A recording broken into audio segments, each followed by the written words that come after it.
Yesterday, we got a very interesting situation. The world markets, especially the US, halted for a day.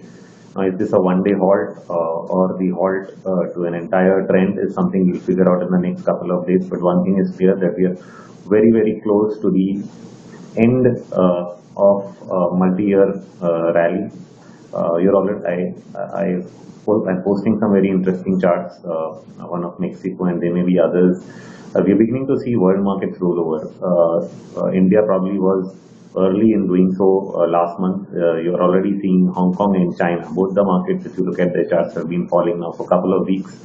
And after what looks like an impulse, they broke their lows and started their third days down. I'm also seeing a similar pattern develop on Mexico, which I'm posting.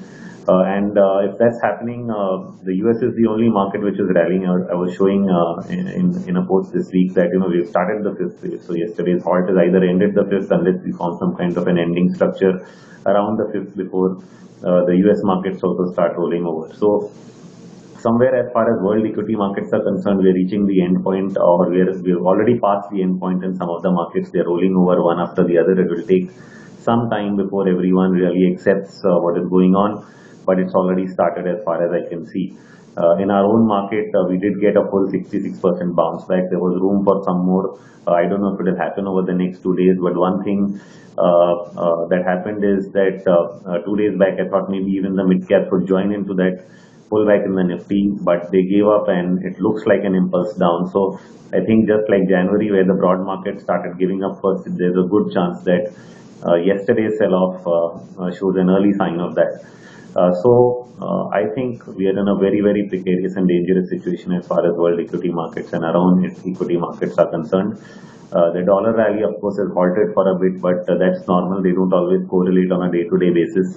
So I wouldn't be surprised if the dollar is falling along with US equities. After all, dollar has also rallied with US equities for a large part of the last year and a half, except for a few short periods. So these are trends that change, and it takes time for them to adjust. If you just go back and look at 2007, you'll see something similar, that the dollar continued to fall while the US was still rallying into October 2007, but it continued to fall even when the US market topped and started falling from the top. And it took some time for the dollar to base out and actually start heading higher on the so-called risk-off trade. So there is always a lead lag when there is a major topping process. Otherwise, it all appears correlated, and which is why people get confused when the final high or low actually gets made. So I think I'm seeing these very clear dangers now across world equity markets, which I wanted to highlight. One interesting event which to people who've been around through at least one business cycle has been today's news of the Sahara Group coming to the point of being issued an arrest warrant. Now, it's a mute reminder of the 90s. Back then, there was a CRB scandal. It was very similar, which means that a lot of debt had been taken from individual investors. It got refinanced by additional borrowings till it reached a point where it became a bubble. Now, after that, of course, interest rates were much lower, and probably it allowed for creation of much larger debt size, which is what we see in the size of the debt with this group. We'll soon know how that ends, but it's definitely a reminder of a similar event that happened when the last business cycle turned down after 94, and that event happened in 96, around 2 years after that turned down. And in 2012-13, we are somewhere 2 to 4 years later than 2010 or 2008, depending on where you mark the end of the business cycle. So I think we are in for not just choppy markets but downward trending markets. I would have thought that probably after Fed sell-off, March would be more of a consolidation month for the Nifty, but the way the last couple of days various markets are setting up and the weakness in the broad market yesterday, it's very much possible the sell-off starts right away or maybe after the RBI event. So even March could be a weak month. The upside should remain capped to 5970 or 6020. Some people have tried arguing that why wouldn't the Nifty also go all the way to 6300 and form a triple top?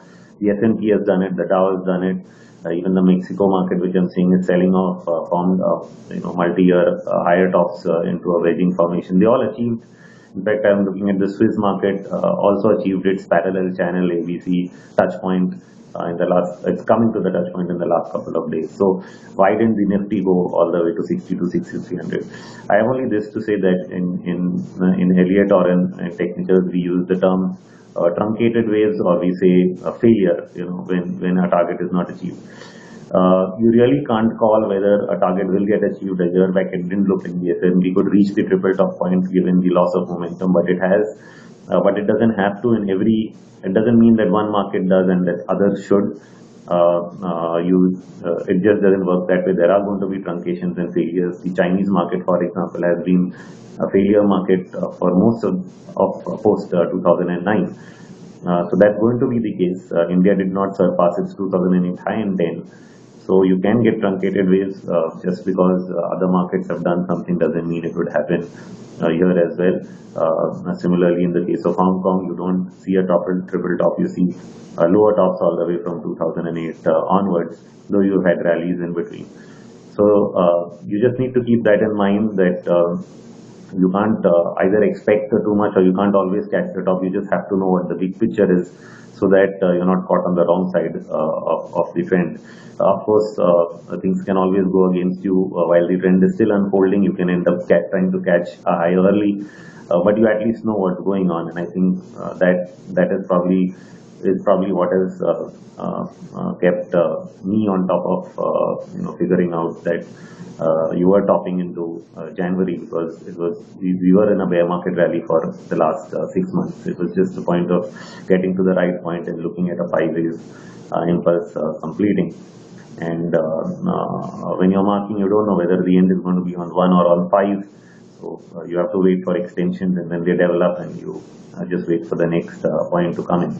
So that's the way you have to deal with it. You can't get every point, but you can know what is going on broadly, so that you don't miss out on the bigger trend.